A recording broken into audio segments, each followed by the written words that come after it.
The electric car world is expanding at an impressive rate, with new models being developed of all different shapes and sizes. Now, the electric SUV definitely seems to be the layout of choice, but that hasn't stopped two performance car big hitters, Audi and Porsche, from developing their own sporty EVs as well. The pair have worked pretty closely on these two cars too. In truth, they've ended up using much the same layout and batteries, but delivered it in distinctly different ways. The question is, how do they compare? Let's take a look. The styling of an EV usually falls into one of two camps. Either make it look akin to a normal car so it's barely noticeable out on the road, or develop a style more like a concept car. It feels like both cars here are definitely the latter. The Audi takes many styling cues from other cars in the range, with a wide front grille and a particularly prominent badge. It's a long car too, with elongated proportions. The Taycan, meanwhile, is instantly recognisable as a Porsche, with super sharp headlights and a really sleek overall profile. Around the back there's a full width light bar to add the sci-fi feel. Out of the two, we'd have to give the win to the Porsche on this occasion. Now, both cars here exhibit the kind of quality, well-made interior that we'd expect from these manufacturers. The Porsche is slightly more driver-focused of the two, with a thin-rimmed steering wheel and great pedal placement, but it's balanced out with a clear central screen and second huge display, the latter of which can feel a little redundant at times.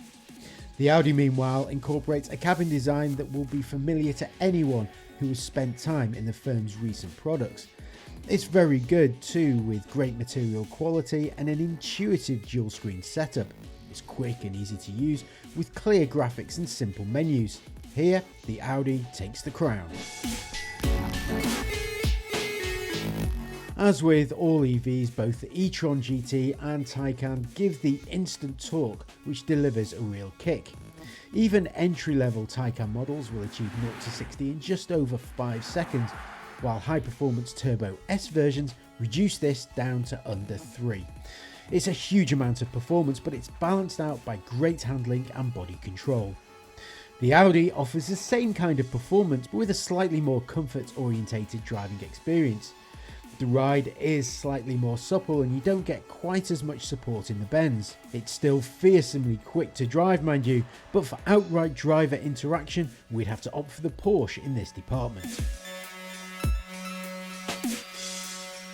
Electric running car costs are one of the main reasons why so many people are starving to make the switch.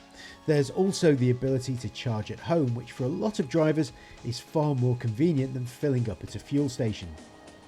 Both cars here are able to charge at speeds of up to 360 kilowatts, which will see an 80% fill up of the Taycan Turbo S take just 22 minutes. These models will manage up to 254 miles of range too, though less powerful Taycan versions will manage well over 300 miles between charges.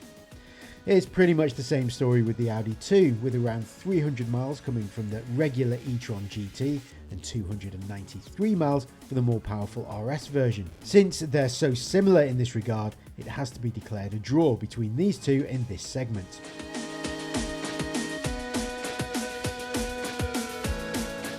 Neither of these cars comes in at the cheap end of the new car spectrum. Prices for the e-tron GT, for example, kick off from £79,900 and rise through to £110,950 for the RS version.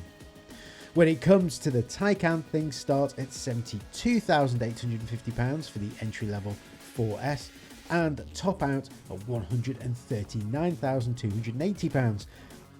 The benefit of the Taycan, however, is that for a small premium over each model, you can have a Cross Turismo version, which brings more practicality courtesy of an estate car-like body style.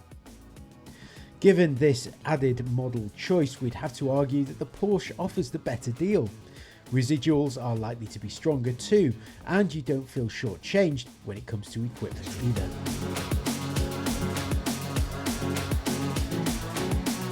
It's a tough call deciding which of these cars comes out on top, given just how similar the pair are. Both certainly have their merits, with the Audi in particular feeling like an EV with genuine comfortable cruising abilities. But for us, we have to give it to the Porsche. It's a little more involving and feels slightly more special, without any drawbacks in performance or range.